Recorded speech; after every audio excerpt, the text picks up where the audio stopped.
In this video, let us see what is critical angle and total internal reflection. Here light is entering from water to air. So water is a denser medium compared to air. So N1 is greater than N2, where N1 is the refractive index of water and N2 is the refractive index of air. Now N1 is greater than N2. When light is entering from denser medium to rarer medium, refracted ray is deviated away from the normal. So angle of refraction is greater than the angle of incidence. So if you increase the angle of incidence, angle of refraction also increases. Then at a particular angle of incidence, the refracted ray just grazes the surface of separation. So the angle of incidence in the denser medium for which the refracted ray grazes the surface of separation is known as critical angle. So critical angle is the angle of incidence in the denser medium for which refracted ray just grazes the surface of separation, or angle of refraction becomes 90 degree. For a particular angle of incidence in the denser medium, angle of refraction will become 90 degree. That particular angle is known as critical angle.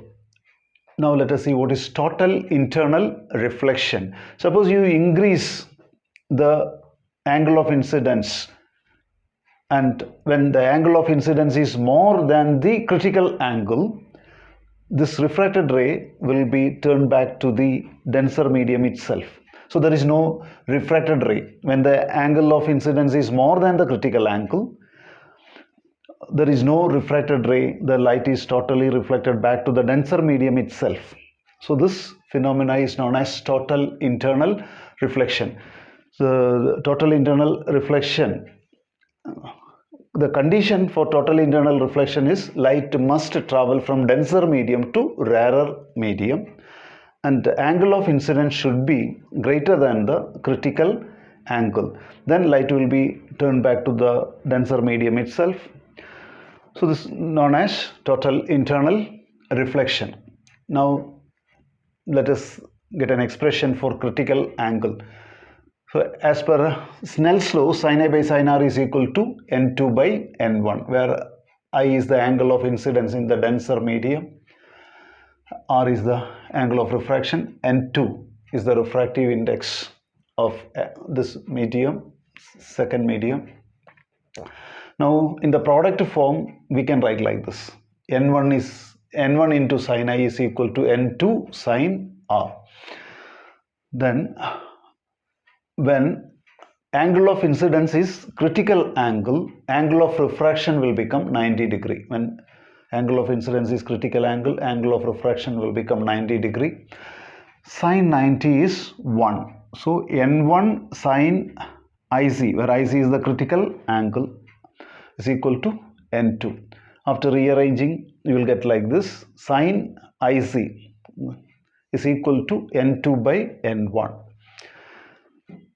Then N1 is greater than N2 because light is traveling from denser medium to rarer medium. So N1 is greater than N2. Sin IC is N2 by N1. Now here the first medium is water, second medium is taken to be air. Air refractive index is 1. So for this N2 we can write 1. Since the second medium is air, so this N2 we can write 1. Then instead of N1 we can write N. So sin IC is 1 by N. So critical angle IC is equal to sin inverse 1 by N. From this we can write critical angle is equal to sin inverse 1 by N.